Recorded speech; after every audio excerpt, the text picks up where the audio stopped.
It does get cold enough to need heat in Florida, and some days it's quite chilly. So we got a U.S. stove to warm the Catio. The firewood is free. You just have to cut it, split it, and stack it. I'm still using wood from Hurricane Sally.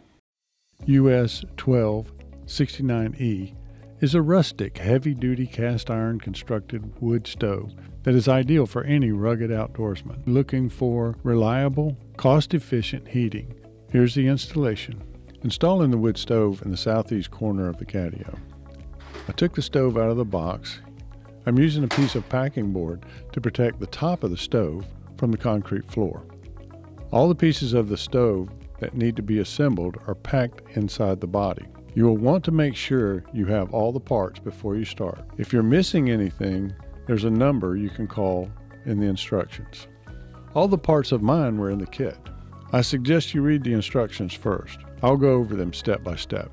All the hardware came on these handy cards that made it easy to keep track and to be sure you're using the right pieces in the right places. I sure hate it when you're assembling something and you have to go back and swap out bolts because you used them in the wrong place. Place flattened carton on the floor. Carefully turn the stove over onto carton. Attach the bottom air channel with four M6 by 15 screws. One nice thing is that the tools you need will come in the kit. If you're handy with basic tools, you'll have no problem with this installation.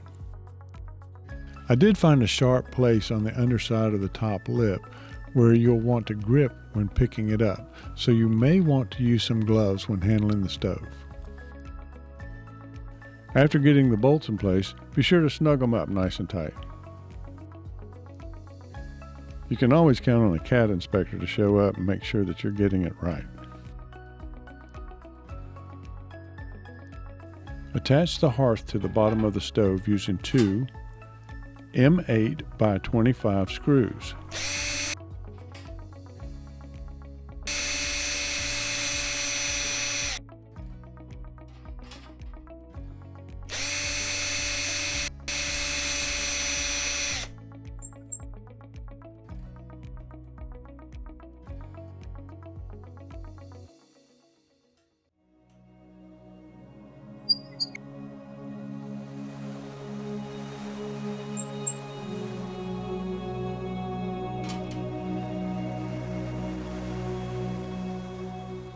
Attach the legs to the hearth with two MB 45 screws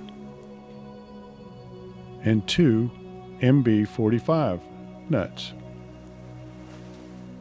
As a chief engineer and janitor at Catio, I'm always trying to find ways to make our lives better. If you have watched our videos, you'll notice that I tend to recycle resources from other projects. This project, however, was built with all new hardware to ensure safety. You know, because it's fire. Make sure you check all the fire codes in your area.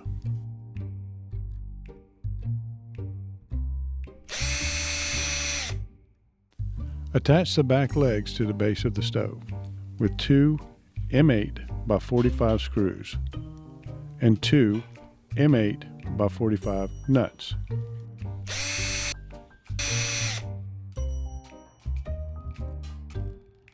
At first, I like to get everything in place hand tight, then I come back and tighten it all down with a wrench.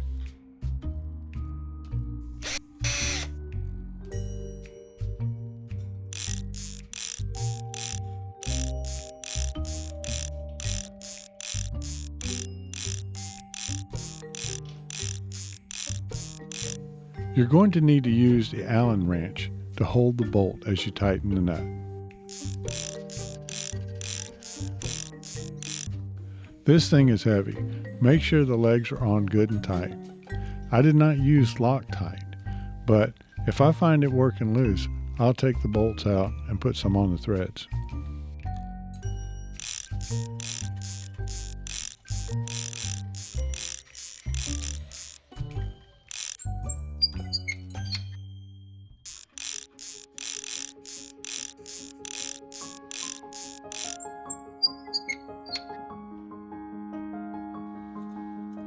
I went all over the nuts with an end wrench to make sure I did not miss anything.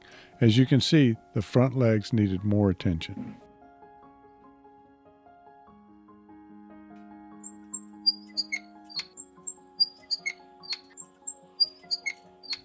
Only one leg is equipped with a handle bracket. This bracket leg is designed to be installed in the front right side of the unit.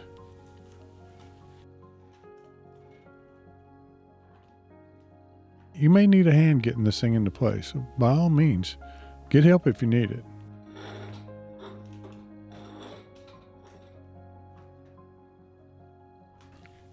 Carefully lift the stove upright and place it in the desired location.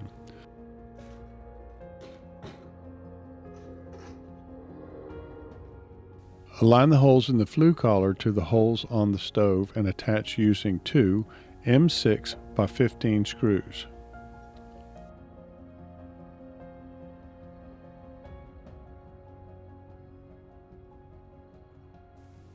Make sure the collar is seated well in the hole. Work the screws from side to side to get an even torque.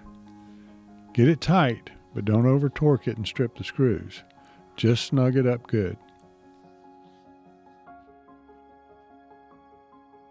Lower feed door into position while angling hinge pins.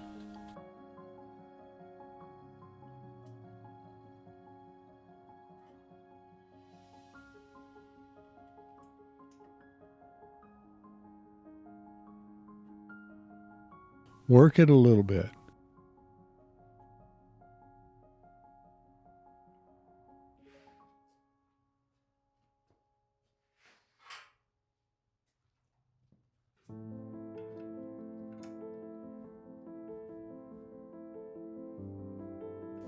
At first it may seem like the door latch doesn't work. On closer inspection, you'll probably find that the fireproof smoke seal is in the way or needs to be pushed into place.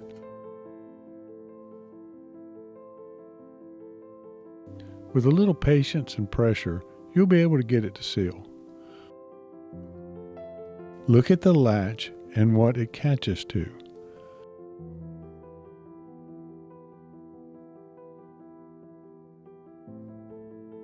Position the latch just above the catch.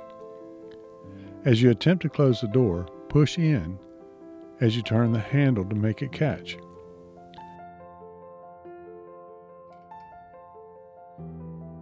With repeated openings and closings, it will break in and will seal so the smoke doesn't come out. Okay, that's done. Now I'll assemble the stovepipe.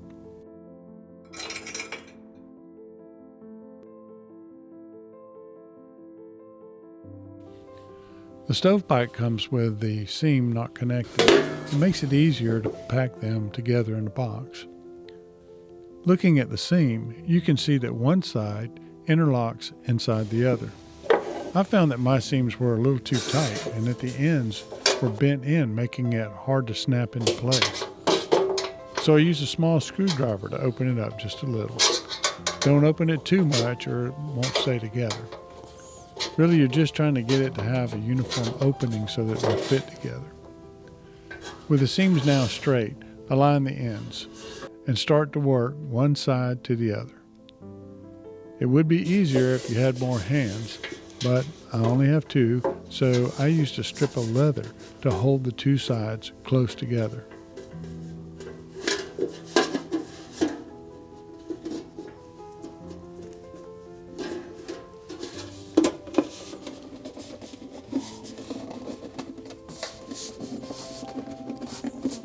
As you can see, I'm bending the pipe quite a bit to get the alignment right, working it down until it fits into the groove.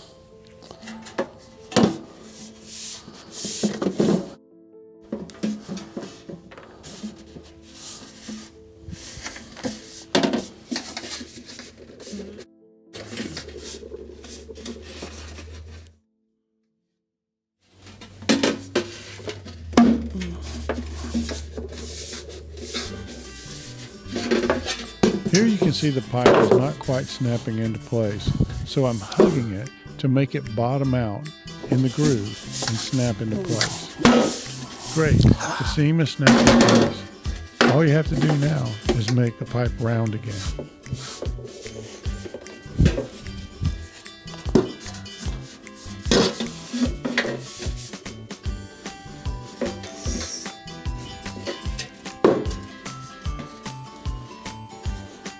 Only 3 more to go. We'll be ready to hook up the stove and get those kitties warmed up.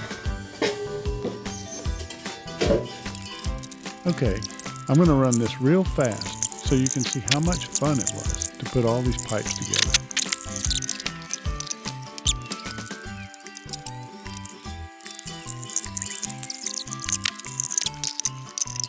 Here it is, installed and ready to go.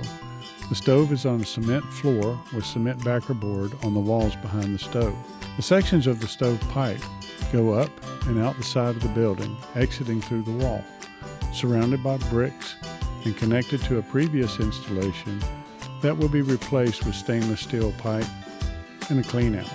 The backer board will be covered with cement and have a rock pattern carved into it. The rock pattern will extend out into the catio. I wanted to have it done by now, but winter came too fast and the cats were too cold. So I got it where we can use it for now. If you'd like to help us in our efforts to rescue cats, we need watch time. So like the video, subscribe, and watch more of our videos. Thank you.